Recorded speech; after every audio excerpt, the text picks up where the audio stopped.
Hoy presentamos El Paso Gigante.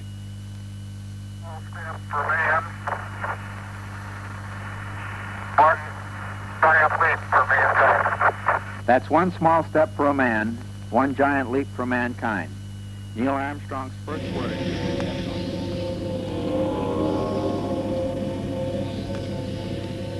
Ya no bastó la Tierra.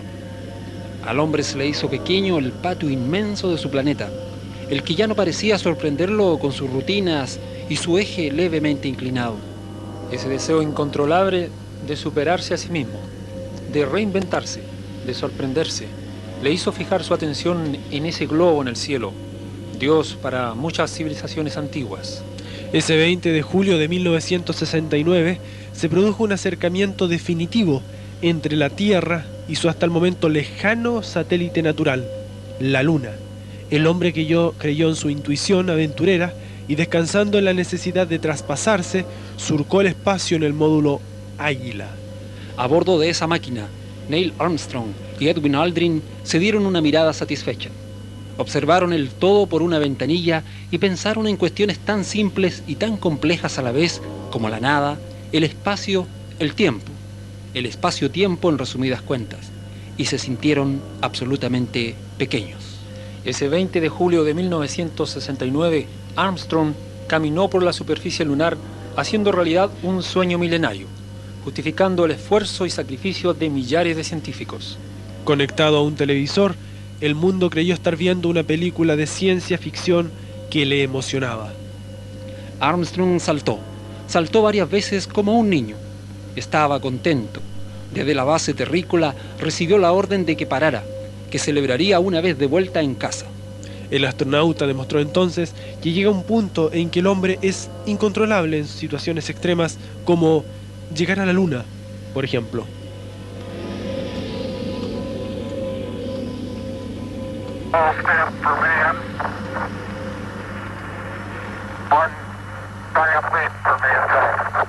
That's one small step for a man, one giant leap for mankind.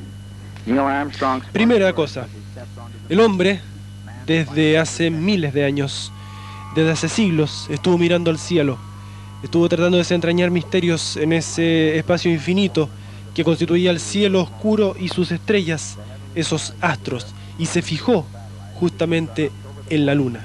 Y hoy, Planeta Fantástico va a hacer un coqueteo con ese satélite natural de la Tierra y se va a dar una vueltecita por la Luna.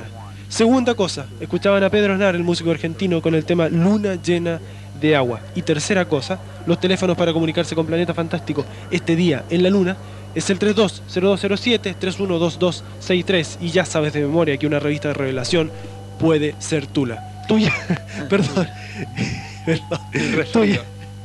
Esta noche nos volvemos todos lunáticos, Juan Pablo, porque vamos lunáticos, sí, más lunáticos de lo que somos. Natural. Y insisto, tuya. ¿Qué tal, amigos? Buenas noches. Soy Fernando Nilo, quien está aquí en este micrófono para comentarles muchos datos. Muy buenas noches, 14ª edición, donde vamos a volar bastante lejos, a unos 380.000 kilómetros de altura y de distancia, y vamos a viajar a nuestro satélite lunar. Específicamente ustedes van a ir escuchando a medida que transcurre el programa el sonido del audio original. Exactamente, original de la cinta. Son fragmentos solamente del primer alunizaje. Es el audio original entre el Apolo y la estación base en Houston, y es narrada de vez en cuando por el astronauta Frank Borman. Muchachos, para variar, el tiempo está contra nosotros, así que antes de meternos en materia me gustaría que empezáramos desde los orígenes, desde que se empezó a investigar esto de tratar de surcar el cielo.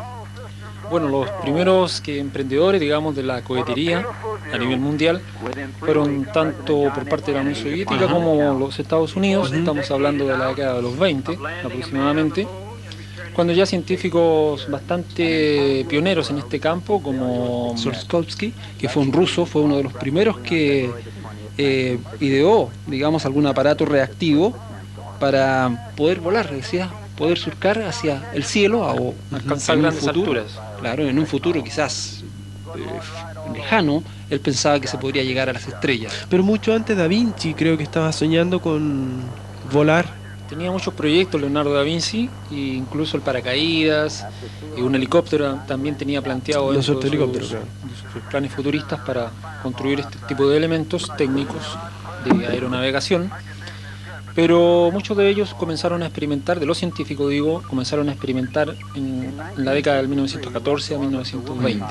Bueno, yo creo que todos estos grandes autores los grandes científicos debieron irse basando mucho en los autores antiguos, escritores, filósofos, científicos de gran importancia, que de alguna manera se está viendo algo extraño allá afuera, dicen. No salgan ustedes, por favor. No, todavía no, es primer aviso, no, sigamos hablando. O sea.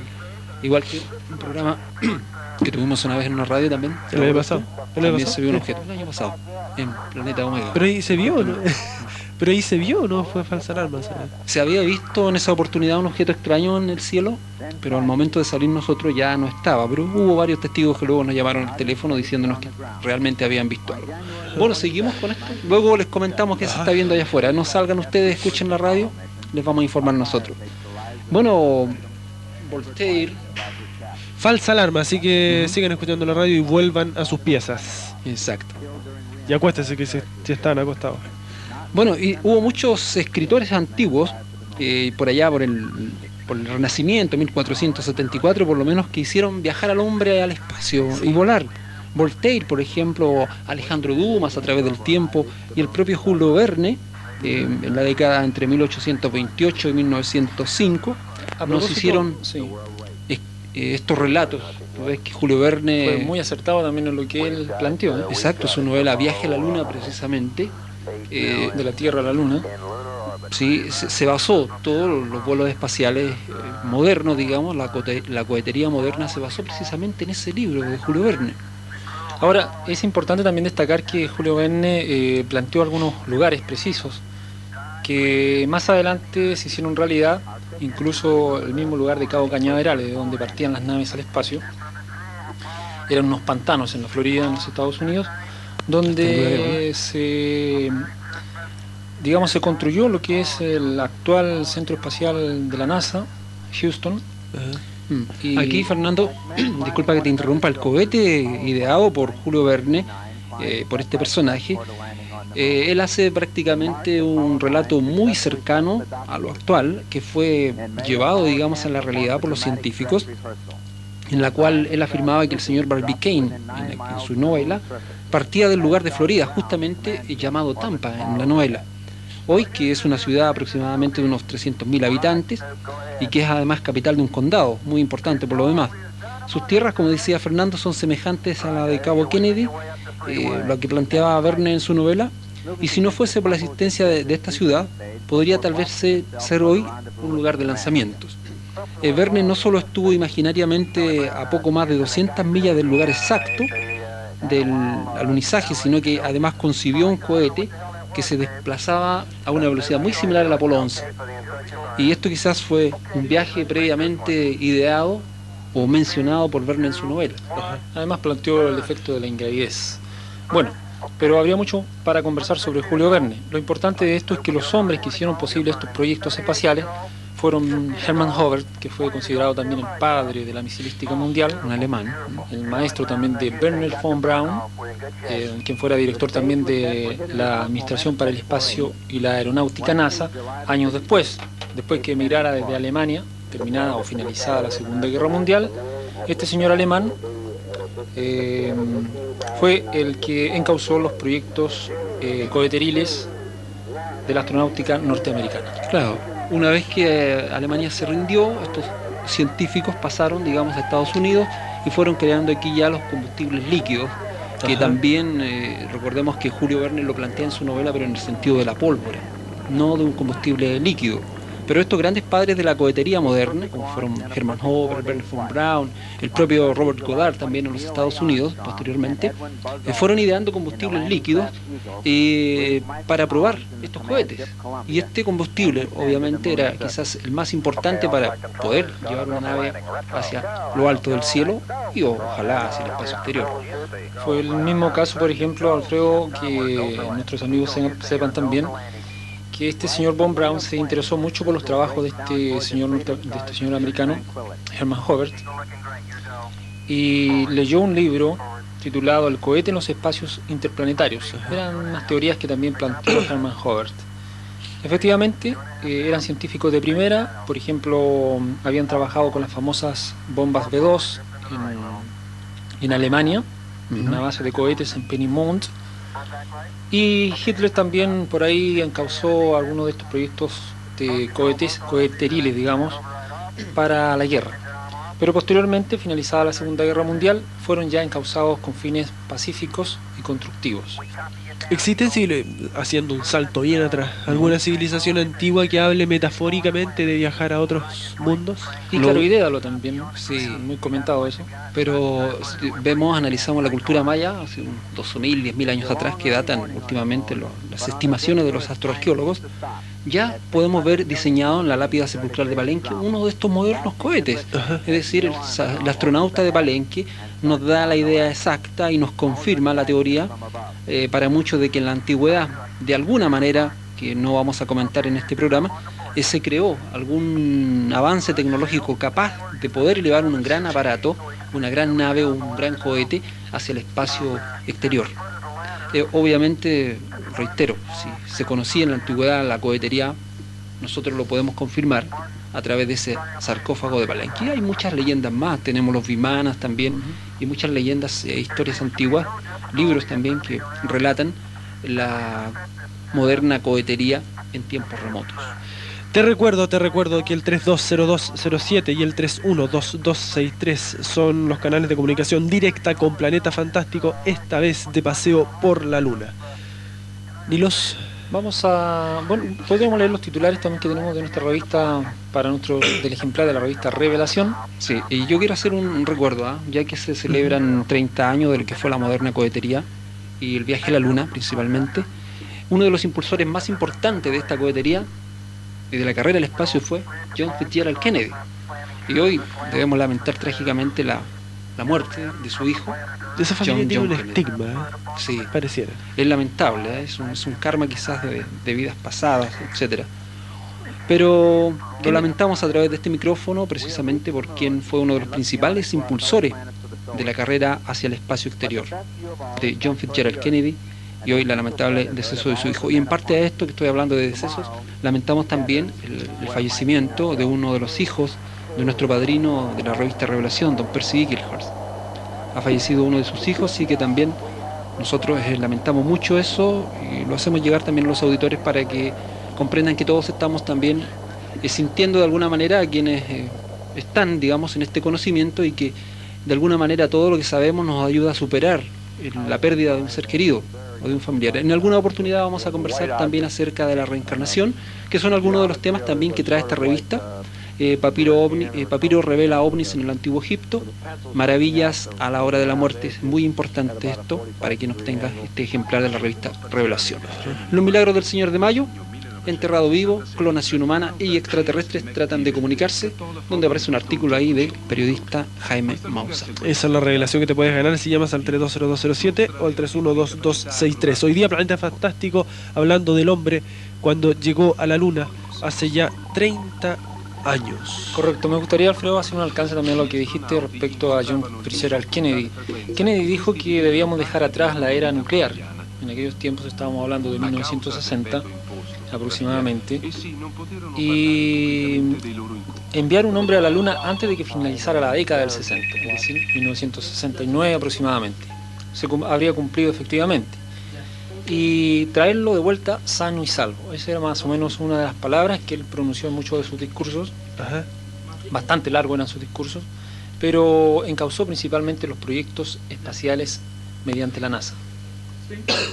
Y lo obvio de todo esto es que estos proyectos se hicieron realidad, digamos, con los primeros envíos al espacio de los pequeños satélites de exploración, a la órbita terrestre estamos hablando.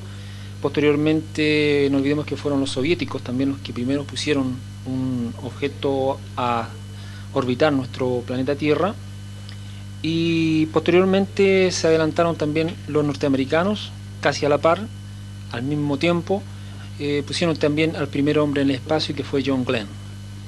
en una de sus órbitas terrestres a bordo de un proyecto, el llamado Proyecto Mercury, que fueron los primeros proyectos de vuelos orbitales naves espaciales al espacio. Esos, bueno, fueron proyectos orbitales con el sentido de establecer una órbita terrestre para ir probando la tecnología aérea que se estaba desarrollando en los Estados Unidos. Bueno, los rusos por su parte también tenían lo mismo. Y estos satélites, estos vuelos orbitales, que eran muy similares a satélites, orbitaban en una órbita terrestre a unos 191 kilómetros de altura hasta 320 kilómetros de altura. Esa es la distancia que tenían estos vuelos orbitales, ya sea de las cápsulas Mercury y posteriormente la línea de las Géminis, que también se fueron creando allí, se fueron digamos adiestrando en cierta medida muchos astronautas norteamericanos para posteriormente, a través de los proyectos Apolo, poder ya llegar a establecer una órbita lunar y posteriormente descender sobre el satélite Selenita. Atención Jiménez, vienen comerciales. Bien, pues voy a obedecer y hoy día no te voy a hablar mucho porque estoy medio resfriado, así que ya volvemos.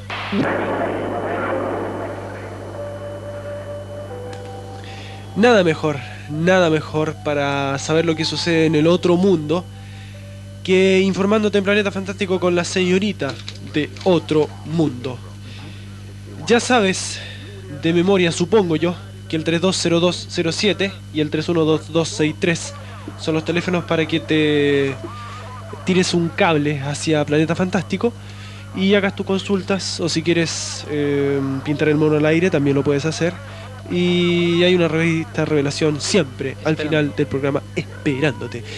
Lo que teníamos aquí estamos revisando los primeros padres de la cohetería moderna, como fueron Hermann Oberth, luego Werner von Braun, dos alemanes que una vez Werner von Braun terminó la Segunda Guerra Mundial, viajó o se asiló prácticamente en los Estados Unidos y pasó a ser el padre de la cohetería americana. Junto a él también se destacó Robert Goddard por la creación de los combustibles líquidos, y ambos fueron impulsando poco a poco, digamos, lo que es la carrera hacia el espacio. Pero quizás uno de los presidentes que más impulsó la carrera al espacio fue John Fitzgerald Kennedy, quien lo mencionamos hace un instante. El hombre debe llegar a la luna antes de que termine esta década, dijo el primer mandatario durante uno de sus discursos a principios de la cohetería. ¿Sabes que tenemos ahí esa frase famosa? ¿Qué tal si la escuchamos? Está en inglés. Está en inglés.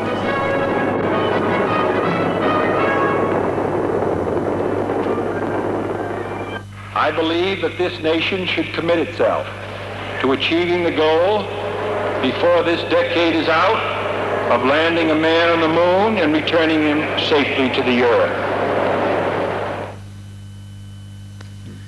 Ahí decía, está lógicamente sus palabras oficiales en inglés. El hombre debe llegar a la luna antes de que termine esta década y estamos seguros de traerlo sano y salvo de regreso a la Tierra. Ese era el principal propósito de este mandatario norteamericano, que dejó de lado todo lo que es la carrera nuclear, imagínate, para dedicarse de lleno, él lo planteaba, dedicar de lleno toda la tecnología en presupuesto. Ahora, en el contexto de la Guerra Fría, ¿significó que la llegada del hombre a la luna por parte de los norteamericanos una manera de ganarle a Rusia? Pretendían eso, aunque como vamos a ver luego, fueron los rusos quienes se adelantaron primero en la carrera hacia el espacio. Eso está bueno, ¿no? Evidentemente, el sentido de este primer mandatario de poner al hombre en la luna antes de que terminara la década del 60 le llevó a numerosos problemas. Yo creo que en el sentido de la política, en el sentido armamentista y muchos problemas más, porque imagínate, había muchos contribuyentes que gastaban su dinero, digamos, en proyectos de armas, en encauzar principalmente la carrera nuclear. La energía atómica, desde su descubrimiento con Alan Oppenheimer, el famoso proyecto Manhattan, la bomba atómica lanzada en Hiroshima y Nagasaki, fueron creando un auge por esa tecnología devastadora, entre comillas maldita, en el sentido de que destruye vidas, sin un sentido ético ni moral, y que muchos mandatarios anteriores, como el propio Truman, el presidente Truman, que firmó para que se lanzaran esas armas sobre estas ciudades japonesas, fueron quizás dándole importancia principalmente a la era atómica, pero que un mandatario dijera que debíamos dejar de lado eso y encauzar la carrera hacia el espacio, yo creo que a muchos no les gustó. Y quizás una de las muertes del asesinato de Kennedy probablemente también tenga mucho que ver con esa histórica frase que dijo en la década del 60. Sí, ¿qué tal te parece si entramos ya a comentarle a nuestros amigos? Bueno, aún así, espaciales? estos primeros proyectos fueron las astronaves Mercury, que eran naves tendientes a orbitar el planeta. ¿Qué ya año? dijimos. Esto empezó en la década del 60. Los primeros Vostok enviados por los rusos fueron mucho antes, ¿eh? Eso tenemos que destacarlo. Y Estados Unidos puso en auge los proyectos Mercury para irle ganando, digamos, a la carrera de los soviéticos. El febrero del 62, John Glenn tuvo un hecho muy anecdótico, muy importante, porque orbitó nuestro planeta a unos 200, casi 300 kilómetros de altura, un vuelo orbital, para ver cómo reaccionaba el organismo humano, cómo reaccionaba el cuerpo humano y los instrumentales, porque estábamos en pañales en ese sentido aquí en la Tierra con respecto a los vuelos espaciales. A propósito, Alfredo, antes que te avance un poco más en los proyectos Mercury, yo creo que nuestros amigos se deben estar preguntando a sí mismos quiénes eran las personas que estaban encargadas de estos vuelos al espacio. Es decir, eran personas comunes, eran civiles, militares. Bueno, la Administración para el Espacio y la Aeronáutica, cuya sigla es NASA, habían elegido a los mejores pilotos de la Fuerza Aérea Norteamericana. Seleccionaba un total de 100, aproximadamente unos 15 hombres, de los cuales 11 de ellos iban a ser también los principales impulsores de estos viajes a la órbita terrestre o al espacio exterior. Posteriormente fueron macerándose más hombres, entre estos se puede mencionar a los primeros, al John Glenn, que actualmente es un senador en los Estados Unidos y que hizo ya su último viaje al espacio el año pasado, creo que fue. Como primer hombre enviado al espacio, digamos, fue este señor John Glenn. Sí, también un piloto... Bueno, él vio algo, pilotos. y lo dice después. Pues sí, han visto muchas cosas los astronautas, lo vamos a mencionar un ratito más. La mayoría eran hombres bien entrenados en diversas técnicas aeronáuticas, con miles de horas de vuelo. Habían muchos experimentados con aviones de experimentación, como el X-15, por ejemplo. Propio Neil Armstrong, Aldrin, Cernan, Stafford, un sinfín de astronautas fueron empleados justamente en este sentido, porque eran hombres expertos dentro de su materia de aviación. Muchos eran militares, hubo algunos que no eran militares, como el propio Neil Armstrong, por ejemplo. No desarrollaron su carrera en lo que es el ejército, ni la aviación, ni la Fuerza Aérea. Por lo tanto, eran civiles, podemos decir, pero entrenados en aeronáutica.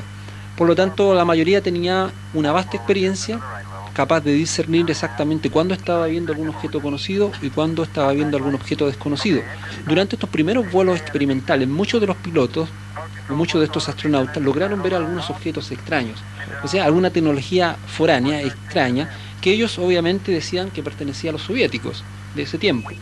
Y aseguraban de que ya los soviéticos lamentablemente nos estaban ganando en esta carrera espacial, así que había que impulsar más aún la cohetería en los Estados Unidos y llegar a la Luna, ojalá antes que los rusos.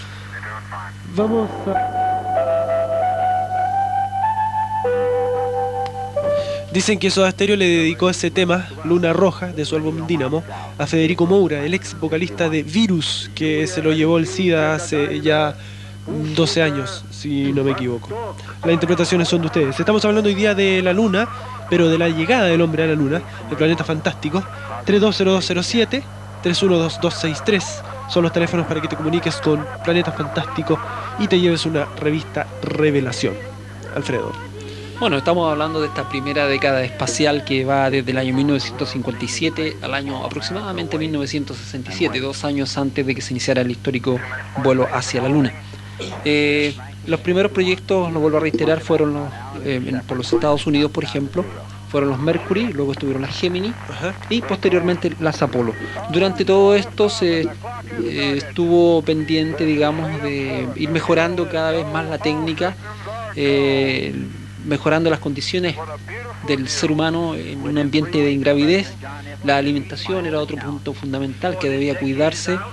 La permanencia también en el espacio exterior, en un nivel de ingravidez, afecta mucho lo que es el calcio, los huesos, y evidentemente de algún modo tenía que irse equilibrando. Pero hubo gente que perdió la vida.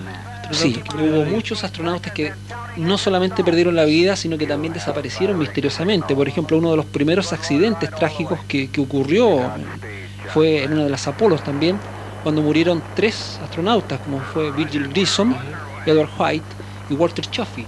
Estos 3 astronautas, durante este accidente ya del año 67, muy posterior a la experimentación de los primeros Mercury y Gemini, fueron accidentes trágicos. También en esa misma época, Komarov, un cosmonauta soviético, falleció también al reingresar a la atmósfera. Vladimir Komarov se llamaba este cosmonauta soviético. Y hubo muchos otros que desaparecieron misteriosamente en el espacio. Y en gran medida todos estos viajes de astronautas norteamericanos y de cosmonautas soviéticos siempre estaban expuestos, digamos, al misterio allá arriba.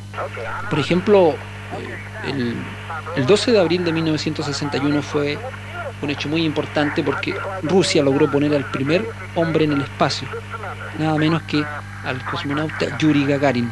Y con eso, al escuchar esas transmisiones de radio de ese vuelo orbital, los Estados Unidos supieron que inmediatamente tenían que esforzarse por hacer llegar muy pronto un hombre a la Luna, porque ya los soviéticos le habían ganado la carrera. Posteriormente hubo otros vuelos, por ejemplo, recordemos que se lanzó Valentina Tereshkova, también fue una soviética que fue la primera mujer lanzada al espacio en junio del 63, y que hasta ese momento la prensa publicó extensamente este vuelo, el vuelo de Valentina Tereshkova. Las informaciones, los cables, la televisión incluso hizo mucho auge, lo que permitió que Estados Unidos de una vez pusiera riendas directas a lo que es la carrera espacial. Pero Rusia ya había hecho lo suyo, ¿verdad? En cuanto a exploración. Se adelantaron la exploración del espacio. Ellos eran más reservados en cuanto a estas materias. No olvidemos que muchos de los cosmódromos que tenían de lanzamiento, está ya muy conocido el de Baikonur. Por ejemplo, de esos cosmódromos ellos realizaban sus proyectos espaciales con bastante secreto. Incluso tienen ellos lo que es un símil muy parecido al transbordador espacial, al actual transbordador espacial, que lo denominan el Buran, pero lamentablemente a falta de presupuesto nunca pudieron llevarlo al espacio. ¿Pero por qué Rusia no logra llegar a la Luna, bajarse en la Luna, caminar por la Luna? Y no solamente en esos años, sino durante todo este tiempo. Sí, principalmente creemos porque, como lo vamos a ver en nuestro segundo segmento, es porque encontraron algo allá arriba que no les permitió, digamos, seguir adelante con estos proyectos espaciales, porque vieron que ya seguramente, de acuerdo a las informaciones que se tienen, alguien se les había adelantado, alguien con una técnica mucho más avanzada estaba ya presente en la Luna. Tenían algunos ciertos elementos, vamos a decir en estos momentos, en la parte oscura de la Luna, algunas construcciones, donde incluso los soviéticos hicieron alunizar un pequeño Lunik, una nave de exploración robótica en ese lado, y también tuvieron varios problemillas con ciertos personajes que estaban ahí instalados. Hicieron mapeos del lado oscuro de la Luna, había construcciones extrañas, esto salió por las agencias del cable internacional en numerosas oportunidades, no es que estemos especulando en ese sentido, pero que sí los rusos llegaron primeros a la Luna, al lado oscuro. Esto está claro. El hecho de que terminaran las misiones hacia nuestro satélite lunar fue porque algo o alguien se los impidió. Obviamente también tenemos el símil en los Estados Unidos. El año 72 se envió el último Apolo, que permaneció también su tripulación en suelo selenita, y luego Estados Unidos no siguió enviando, no por presupuesto, no siguió enviando misiones tripuladas al satélite lunar. Y así llegamos a las Apolo. En la década del 60, bueno, ya hubieron importantes casos muy misteriosos, como es, por ejemplo, digno de mencionar y que no debemos obviarlo, el caso del Mercury, que el 15 de mayo del 63, el propio astronauta Gordon Cooper, sobrevolando Hawái, escuchó unas voces ininteligibles en su sistema de comunicación. Esto llamó mucho la atención porque incluso en Houston pudieron captar estas voces ininteligibles que no sabían a qué voces pertenecían, no era ningún idioma terrestre conocido. Y en ese mismo vuelo, cuando ya estaba sobrevolando a la altura de Australia, sobre la capital, y al Perth precisamente, vio un ovni verdoso que fue captado también por el sistema telemétrico de tierra. Fue observado a simple vista desde tierra este objeto ovni, y Gordon Cooper también logró tomarle algunas fotografías e incluso filmarlo. Y así, a medida que avanzaban en la carrera espacial, fueron apareciendo siempre algunas cosas muy raras, muy enigmáticas asociadas al fenómeno de los ovnis. Ya con las primeras Apolo, recordamos el famoso accidente del Apolo 1, donde murieron 3 astronautas, Grissom, White y Chaffee, y posteriormente los proyectos Apolo siguieron a pesar de estos derroteros, a pesar de estos trágicos accidentes. De los malos pasos. Claro. El Apolo 10, por ejemplo, hizo un vuelo muy similar al Apolo 11. Ellos lograron salir de la órbita terrestre, lograron elevarse durante varios días a unos 380.000 kilómetros de distancia de nuestro planeta, lograron orbitar muy cerca de la Luna, estuvieron aproximadamente, decían ellos, a un nivel muy cercano, a unos 15 kilómetros de la superficie selenita, pero no alunizaron, y luego volvieron a la Tierra. Fue un viaje que demoró unos 8 días, y el Apolo 10 logró casi eventualmente lo que lograría posteriormente el Apolo 11. Y llegamos al Apolo 11, el histórico 16 de julio de 1969. Y el audio que escuchamos de fondo, así que usted ya debe haber captado algo, también se refiere a ese histórico alunizaje que lo vamos a ir viendo. ¿Sabe usted cuántos días se demoró el viaje a la Luna? 3 días. El 16 de julio hasta llegar a un 19 de julio, donde ellos entraron en órbita lunar, dieron varias vueltas alrededor de nuestra Luna. Una órbita en torno al satélite lunar demora por lo menos un par de horas en cada órbita. Y allí se desarrolló el desacoplamiento de la Columbia, que era la nave central, llamada Apolo también, de el LEM, que era el Águila, exacto, el módulo de descenso de exploración lunar. A bordo del Apolo quedó el astronauta Michael Collins, y a bordo del LEM quedaron los 2 astronautas que iban a descender sobre la superficie lunar, Neil Armstrong y Edwin Buzz Aldrin. Y se produjo este descenso a las 20 horas con 17 minutos del 20 de julio de 1969 en el Mar de la Tranquilidad, un cráter ubicado precisamente muy al norte de lo que se llama el famoso cráter Moltke, que es un cráter muy bien estudiado por los astrónomos. Y durante este descenso lunar se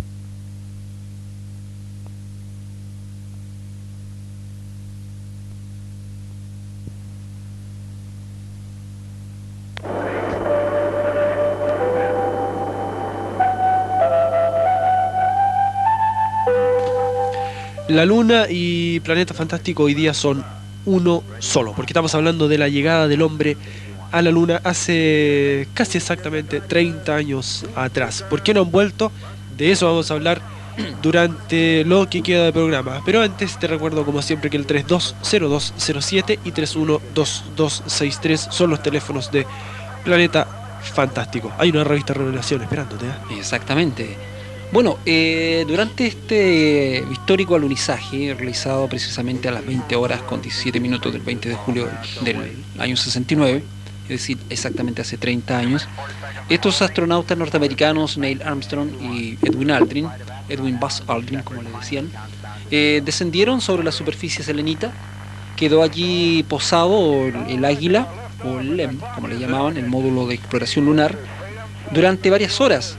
Y durante esas horas los astronautas aprovecharon de descansar y también de revisar los instrumentales en momentos antes de descender, o que llegara la hora de descender y de poner el primer pie en la Luna. Ellos estaban expectantes también, al igual que millones de espectadores que observaban la televisión en blanco y negro y escuchaban también las transmisiones de La Voz de América. Nosotros teníamos 10 años cuando escuchamos ese histórico alunizaje a través de La Voz de América. Aún recordamos el living de nuestra casa allí, aquella anticuada radio y las ondas, lógicamente, traducidas por La Voz de América, donde se estaba relatando este histórico alunizaje.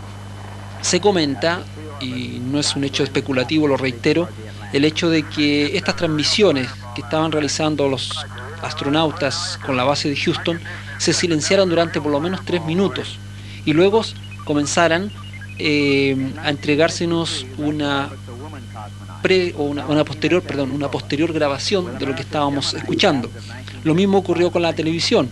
En Chile probablemente en ese tiempo no existía televisión, no recuerdo, pero en otras partes del mundo también se suspendieron las transmisiones televisivas y las transmisiones de audio, y se nos comenzó a entregar una transmisión grabada con anterioridad. ¿Y por qué esto? Porque hubo un instante previo al alunizaje en que los astronautas comenzaron a hablar cosas, al parecer para nosotros, incoherentes, como que estaban viendo extraños objetos, extrañas luces o los llamados ovnis. Fue aquí cuando NASA decidió obstaculizar las transmisiones y censurar gran parte de la conversación entre los astronautas, absolutamente excitados. Ahora, disculpa, Alfredo, ¿de esto hay testimonios concretos? ¿Hay pruebas concretas de que sucedió así? Por supuesto, hay periodistas importantísimos, por ejemplo, como Walter Cronkite, en los Estados Unidos, en México, por ejemplo, está este señor, no recuerdo el nombre en estos momentos, pero es un importante también periodista, que en el momento de la transmisión estaban allí en las estaciones de seguimiento y de rastreo del vuelo, porque recordemos que esto se estaba siguiendo no solamente en los Estados Unidos, sino que en diversas partes del mundo, que poseían sistemas de radiocomunicación y de seguimiento del vuelo orbital y lunar posteriormente. Ahora, que existen filmaciones de lo que vieron los astronautas en los anteriores viajes espaciales. Sí, hay bastantes filmaciones. ¿Se han mostrado esas filmaciones públicamente? Mira, las primeras filmaciones que se hicieron públicas fueron las que tomó James McDivitt en su vuelo orbital también de la Gemini. Posteriormente estas fotos, algunas se fueron filtrando, pero la NASA siempre mantuvo absoluto silencio, absoluto mutismo respecto a lo que sus hombres estaban viendo en el espacio. En cierta manera, en una oportunidad, cuando los periodistas increpaban al director de los vuelos espaciales, en este caso al director de NASA en aquel tiempo, como era, o el que estaba a cargo de los proyectos espaciales, que era Wernher von Braun, él solamente decía que eso se estaba investigando y que si hablara respecto a lo que sus hombres o sus chicos habían visto en el espacio, muchos de ellos no le creerían. Esas eran las palabras oficiales de Wernher von Braun. Pero con respecto a este primer alunizaje, fue donde por vez primera quizás se dio gran auge a lo que los astronautas estaban ya viendo en el espacio exterior en sus vuelos espaciales. Este diálogo que fue censurado por Houston, que son aproximadamente 3 minutos, apareció también en el Washington Post, donde se publicó la transcripción completa del diálogo de los dos tripulantes del Águila. Y obviamente también Collins y el control de Pasadena mantuvieron su mutismo, su silencio, pero también hicieron posteriormente algunas declaraciones. Ahora, yo tengo entendido que muchos astronautas últimamente, en los últimos 10, 15 años, han estado hablando abiertamente de lo que vieron en su viaje. Exacto, una vez que muchos se han retirado de NASA y han seguido carreras de tipo místico, por ejemplo buscando el Arca de la Alianza, buscando el Arca de Noé, grutas subterráneas. Hemos tenido propiamente a Neil Armstrong aquí en el norte, en la Cueva de los Tallos, buscando las galerías subterráneas. Es decir, tal como nos comentaba una auditora y nos preguntaba, nos consultaba, exactamente todos, de alguna medida, la mayoría de los astronautas vieron cosas extrañas en el espacio exterior, fueron asimilando, digamos, todo una óptica diferente de lo que es el pequeño planeta Tierra, y fueron creyendo realmente que existía vida extraterrestre, porque los objetos que veían afuera eran objetos inteligentes, que no correspondían a la convencional aeronáutica rusa, ni tampoco norteamericana, por lo tanto eran objetos de una tecnología diferente, eran aeronaves conocidas comúnmente como discos voladores, objetos tubulares cilíndricos enormes, que hacía presumir inevitablemente que existían objetos tripulados inteligentemente que no eran de naturaleza terrestre. Ahora, la pregunta del millón. Se supone que hace 30 años atrás el hombre tuvo la tecnología suficiente para llegar a la Luna. ¿Por qué, después de todo este tiempo, después de todo el tremendo avance tecnológico, el hombre no ha vuelto a la Luna? Bueno, evidentemente porque tal vez algo descubrieron que les impide llegar al satélite lunar, establecer estas llamadas bases espaciales que se planearon durante mucho tiempo, y evidentemente alguien se lo impide. Mira, toda la carrera espacial norteamericana se puede afirmar a nivel de investigación ufológica mundial que ha sido seguida y asesorada por estos misteriosos visitantes, estos seres. La han protegido, la han cuidado de alguna manera, han estado siempre asesorando esa carrera. ¿Qué les parece, señores auditores, si escuchamos de la voz de Frank Borman y de parte en inglés, obviamente, de los propios astronautas norteamericanos, ya sea Armstrong y Aldrin, este primer alunizaje, cómo vieron ellos, qué fue lo que dijeron en este primer descenso? En resumidas cuentas se explica, aquí el propio Frank Borman lo explica en inglés, los 3 astronautas que fueron a la Luna, y luego se escucha la voz de Neil Armstrong en el momento que se encuentra en la puerta, en la entrada del módulo lunar Águila, y dice: estoy en la entrada, voy a saltar y voy a dar mi primer paso. Y lo que se le ocurrió a él en ese momento no fue una frase preconcebida, no fue una frase arreglada, sino que fue lo que primero le saltó al corazón y que dijo: este es un pequeño paso para el hombre, un salto gigantesco para la humanidad, o un paso gigantesco para la humanidad. Y luego le corresponde bajar al Aldrin, también hacer un símil a lo que hizo Armstrong segundos antes, y también él dice: estoy en la entrada, voy a bajar, esto es una magnífica desolación. Y esto es el diálogo censurado, Este no es el diálogo censurado. Esto es lo que sí se pudo escuchar posteriormente, fue lo que se nos entregó, fue frases un poco incoherentes en el sentido, digamos, de una oración, porque recordemos, estaba censurado. Fue lo que nos entregó NASA. Nunca vamos quizás a escuchar las declaraciones oficiales de los astronautas a través de un diálogo entre Houston y la Apolo, pero sí las declaraciones posteriores las vamos a revisar de lo que ellos realmente dijeron en conferencias con lo que realmente había ocurrido allá arriba. Escuchemos entonces el audio en inglés de este primer alunizaje.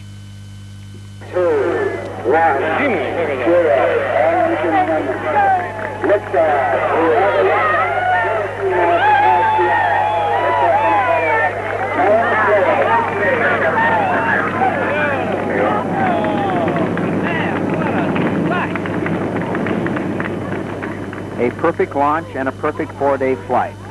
On Sunday, July 20th, Neil A. Armstrong and Edwin Buzz Aldrin in the landing craft Eagle leave Michael Collins in the command ship Columbia and descend to the moon's surface. Okay, all flight controllers, go for landing. Retro. Go. Righto. Go. Guidance. Go. Control. And Southbound. Go. GNC. Go. Right. Go. Surgeon. Go. Capcom, we're go for landing. Eagle, Houston, you're go for Aquí están aproximándose a la Luna, están a 30 pies, 50 pies, 30 pies y van descendiendo paulatinamente. Tuvieron que ir manejando el control manual porque las computadoras no estaban diseñadas como para evitar, digamos, todos los enormes cráteres que había en la superficie selenita. Además tuvieron problemas con el radar de aproximación, de descenso.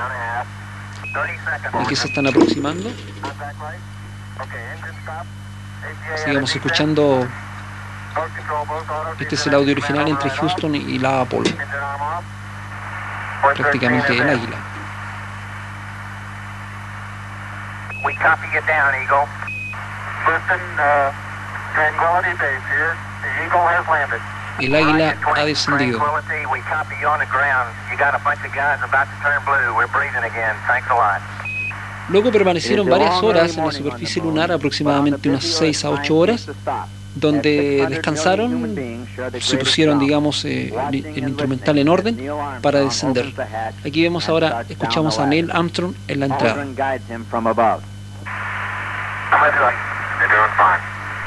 Okay, Houston, I'm on the porch. Roger, Neil. And we're getting a picture on the TV, so we can see you coming down the ladder. Ojalá las cámaras se estén filmando. At the foot of the ladder.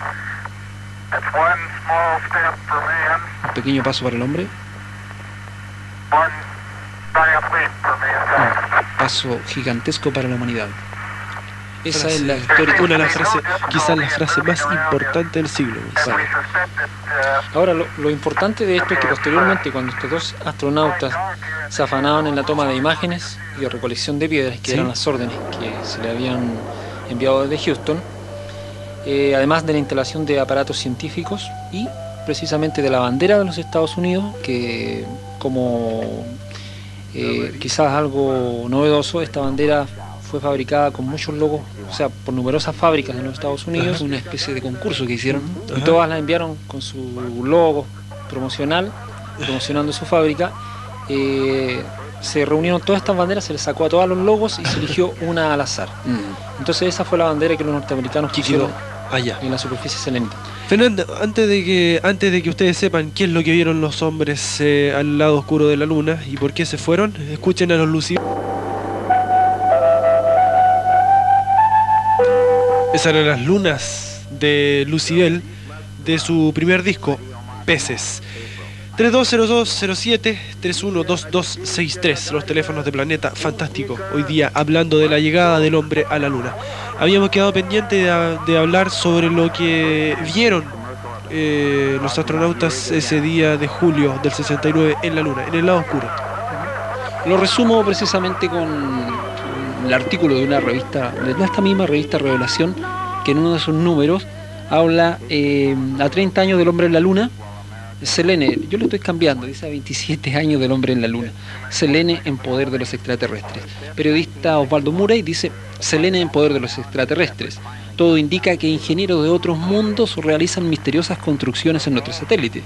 Todos los rumores sobre la presencia de ovnis los confirmó el propio Neil Armstrong, cuando al pisar la luna reveló que naves espaciales los estaban observando y les advirtieron que no tenían nada que hacer allí. Canales, rieles, puentes, pirámides y enormes engranajes tapizan la superficie del suelo lunar, en lo que parece ser una febril actividad de construcción extraterrestre. Bueno, con esto es un artículo extenso donde están incluso las declaraciones hechas por Neil Armstrong durante un simposio que se realizó en los Estados Unidos, un simposio científico, donde dice, participó además en un simposio con hombres de la ciencia. Dice: un profesor de astronomía le preguntó: ¿qué ocurrió realmente con el Apolo 11, señor Armstrong? Fue increíble, dice. Claro, siempre supimos de la posibilidad de otros seres, pero el hecho es que nos advirtieron que debíamos irnos de la superficie lunar. Nunca se nos dijo nada de una estación lunar. Profesor, ¿qué quiere decir con eso de que nos advirtieron que debíamos irnos? Armstrong: no puedo entrar en detalles, excepto para decirle que sus naves eran muy superiores a las nuestras en tamaño y tecnología. Ya lo creo que eran muy grandes y amenazadoras. Pero, señor Armstrong, la NASA tuvo otras misiones después del Apolo 11. Naturalmente, dice Armstrong, la NASA estaba comprometida en esa época y no podía arriesgarse a desatar el pánico en la Tierra, pero sí fue algo rápido y nuevamente de regreso. Científicos rusos han declarado que Buzz Aldrin, por su parte, filmó 2 gigantescos ovnis en esa misma ocasión. La película en color es uno de los secretos mejor guardados por la NASA.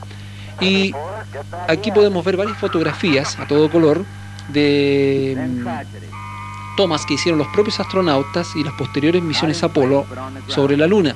Objetos con forma de ovnis circulares o forma de tubulares. Hay otra muy parecida a un disco volante. Se observan además las montañas lunares, y sobre estas montañas lunares el águila posada y un objeto circular en la parte superior. Son fotos que en este último tiempo la NASA ha entregado ya, o sea, han salido en forma filtrada, por así decirlo. Ahora, ¿por qué no podrían ser los rusos? Mira, no, es que la tecnología que poseen estos objetos, los movimientos, los desplazamientos, no pertenecerían a otra civilización, digamos, a otra nación. ¿Y algún experimento secreto de Rusia? Los rusos también se han encontrado con estos mismos inconvenientes. Incluso se hizo un famoso proyecto de Alternativa 3, estamos hablando de la década de los 70, para tratar de averiguar qué eran estos objetos. Esto era en conjunto con las 3 grandes potencias en aquel tiempo, incluso estaba Inglaterra. Se hizo a nivel secreto, a nivel militar, porque ya se había determinado que ninguna de las naciones de la Tierra estaba en posesión de esta tecnología altamente evolucionada. Además, que muchos de los astronautas, como Neil Armstrong y Edwin Aldrin, habían observado sobre la Luna no solamente estos aparatos que se instalaron en los cráteres cercanos, sino que también habían visto seres. Eso te iba a preguntar. que fue parte de los testimonios que aparecen en el diálogo que censuró Houston. ¿Cómo los describen a estos seres que... Yo quiero dejar en claro que estos testimonios no son suposiciones de nosotros, ¿eh? Son testimonios que los astronautas dieron a lo largo de los años. Y que fueron recogidas, como claro, que a la gente le quede claro eso. Por los radioaficionados que seguían íntegramente el vuelo. Ahora, ellos hablaron de seres. ¿Cómo eran estos seres? Pareciera que no fueron muy cordiales con los astronautas. Esos tipos son enormes, señor. Es una de las palabras de Neil Armstrong. Dice la voz sumamente agitada. Son enormes. Están posados sobre la Luna, al extremo norte del cráter, en fila. O sea, estaba hablando de unas aeronaves gigantes que estaban... Y de seres que estaban también observando el instrumental que ellos habían puesto. No olvidemos que pusieron pero no fueron muy cordiales, parece, no fueron muy receptivos con los... No, mira, los astronautas se asustaron. Incluso dejaron abandonadas cámaras que tenían una capacidad altamente... bueno, digamos, un valor por lo que habían logrado, o sea, podían captar buenas fotografías. Tenían por lo menos 200 exposiciones por rollo. Es decir, estas las dejaron abandonadas en la Luna, no pudieron retirarlas porque estaban instaladas para filmar aparentemente muchas de las maniobras, de las instalaciones de los equipos que ellos iban a hacer, así como de la recogida misma de las muestras de minerales o de rocas. Y efectivamente es aquí cuando estos seres aparecen también las naves al otro borde del cráter que están en la Luna observándole. Y estos seres precisamente hurgan en los instrumentales que ellos habían puesto. Ahí es cuando se produce el pánico colectivo de los dos hombres, de los dos científicos capacitados, que frente a este evento totalmente inusual, para el cual no estaban preparados, digamos, se alarman y rápidamente desde tierra le dicen que recojan esas muestras y regresen. Es un diálogo totalmente llamativo que ha sido, incluso está en un catálogo nacional, catálogo cronológico de avistamientos lunares que ha sido editado en Argentina por Fabio Serpa, uno de los más prestigiosos investigadores. Y en muchas partes más del mundo y en algunos libros que han aparecido también este texto íntegro. Incluso esto también se puede encontrar en internet, incluso por el ex jefe de comunicaciones de la NASA, Maurice Chatelain, que estuvo muy cercano también a lo que fue la carrera espacial. Recordemos que incluso Wernher von Braun, el padre de la misilística y astronáutica, decía: si yo contara lo que mis muchachos han visto allá arriba, nadie me lo creería. Y recordemos que Wernher von Braun, que tuvo un papel destacado en todo lo que fue la carrera espacial, los primeros proyectos Mercury, Géminis y Apolo, estaba al corriente de la existencia de otras civilizaciones o de ovnis, si ustedes lo prefieren, siempre atentos a lo que ellos estaban haciendo. Hay muchas filmaciones también que se obtuvieron en tierra de las primeras pruebas experimentales de las Apolo, donde eran seguidos y manipulados por ovnis. Mira, te voy a leer otra parte de este texto que es bastante llamativo. Dice: misión control, esa es la misión control. ¿Están ustedes por partir? Repito, ¿están por partir? ¿Qué significa el alboroto? ¿Por escenas de ovnis? Expliquen. Y luego los astronautas responden: están posados aquí, están en la Luna observándonos. Y luego desde Houston les dicen: obtengan fotos, todas las fotos posibles de los ovnis. ¿Están ustedes filmando? Y bueno, hasta ahí parte quizás de este texto bastante llamativo que, como dijimos, había sido también incluso publicado días después de que ellos llegaron a la Tierra por el famoso periódico norteamericano, el Washington Post. Hay personas que nos pueden consultar si esto fue una charada, fue un montaje o algo, pero desde tierra también se estaba observando este primer alunizaje. La letra del tema que escuchaban. 78, relacionado todo esto con lo que se vio en el espacio por los astronautas. Gordon Leroy Cooper, uno de los mejores pilotos y astronautas que tuvo la carrera espacial norteamericana, entregó una carta el año 1978 a las Naciones Unidas, donde hacía ver de que era necesario crear un organismo oficial que investigara el tema de los ovnis y especialmente estos acontecimientos que estaban ocurriendo en el espacio exterior, las visualizaciones que tenían la mayoría de los astronautas. Y lógicamente esta carta Cooper la hizo con bastante extensa, digamos, y hacía alusión no solamente a las naves que le había tocado ver en el espacio, sino también a los seres que estarían tripulando estos objetos, que de acuerdo a su percepción científica eran seres tripulados por inteligencias no terrestres.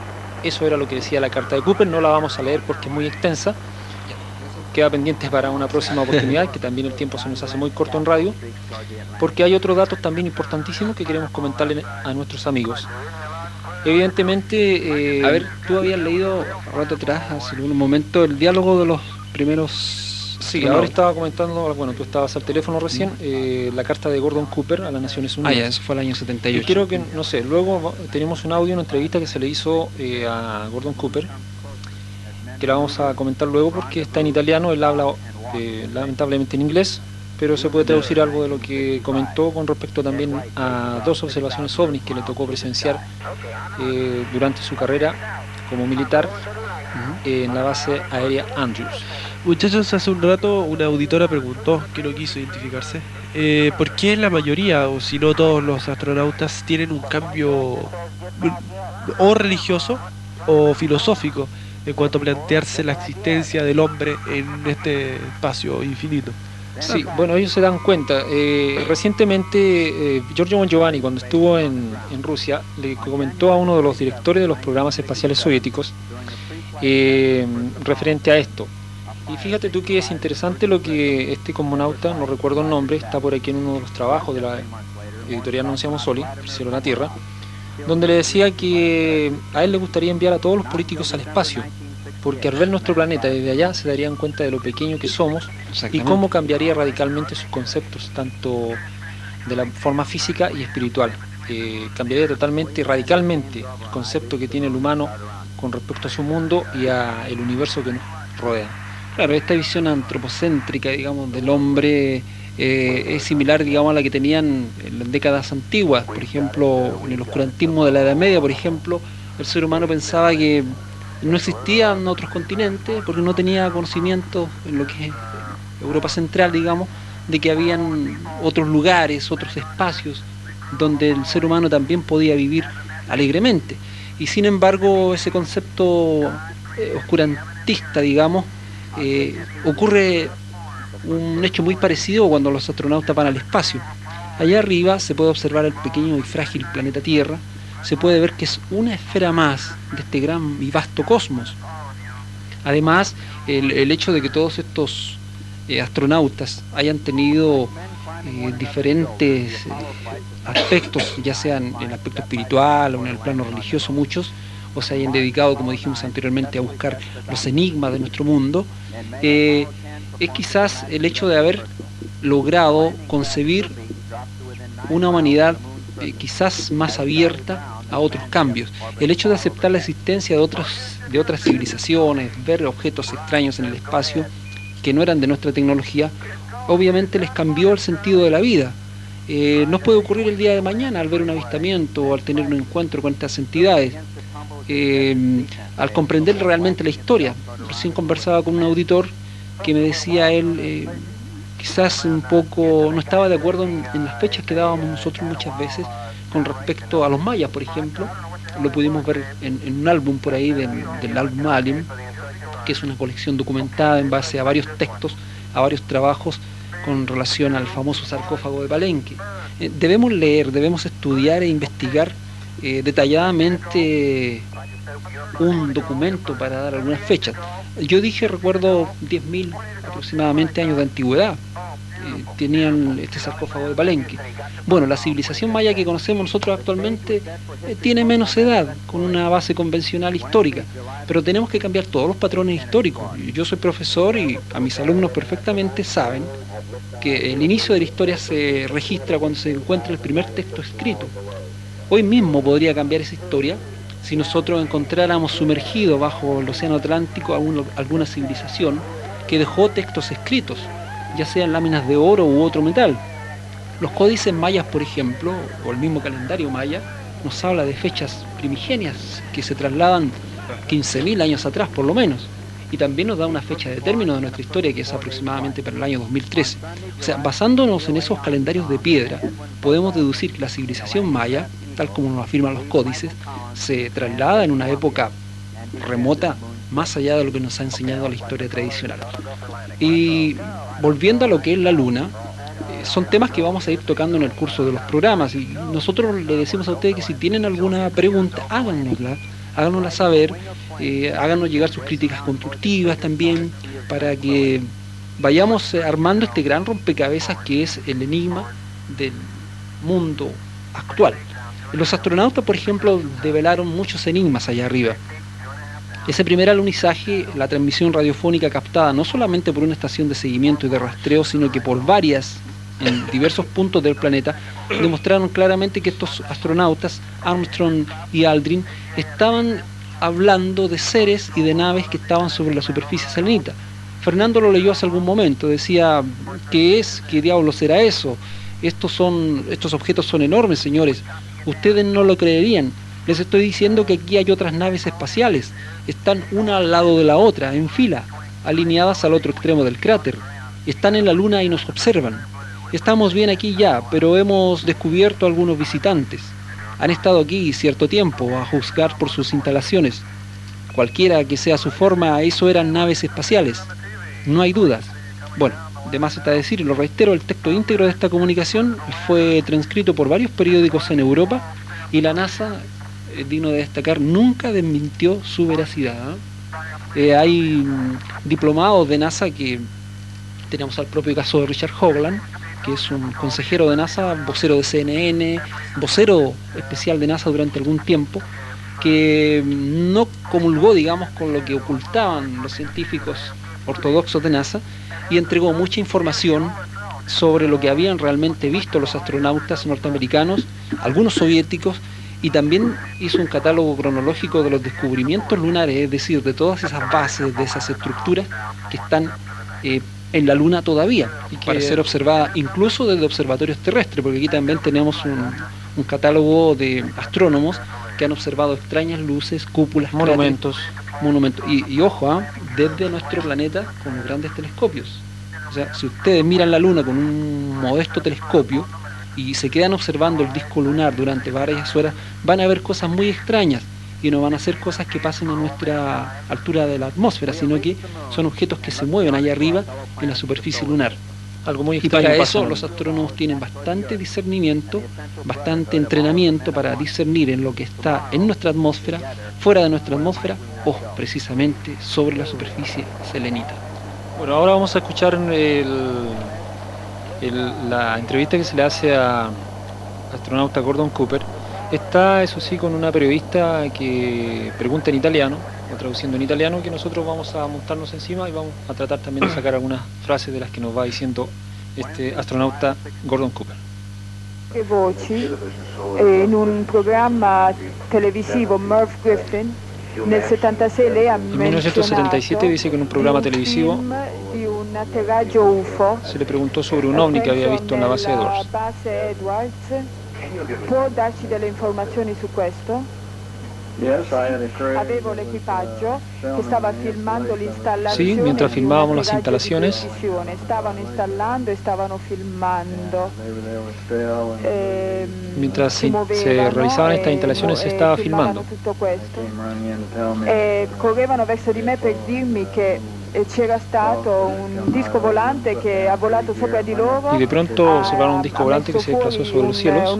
Un apparato a 3 piedi per atterrare, e mentre loro si sono avvicinati hanno tirato, se acercó a ellos, si è alzato in volo e è volato via. Descendió y luego se volvió a elevar. Enorme. Io ho dovuto seguire le regole dei militari, ho dovuto informarmi su quello che dovevo fare e mi hanno detto di sviluppare il film. A questo proposito, la película nunca supo más. Ho visto diversi oggetti che a noi sembravano strani. Questi oggetti sono piccolissimi, ma molto luminosi. Il sole si riflette su di loro e li fa apparire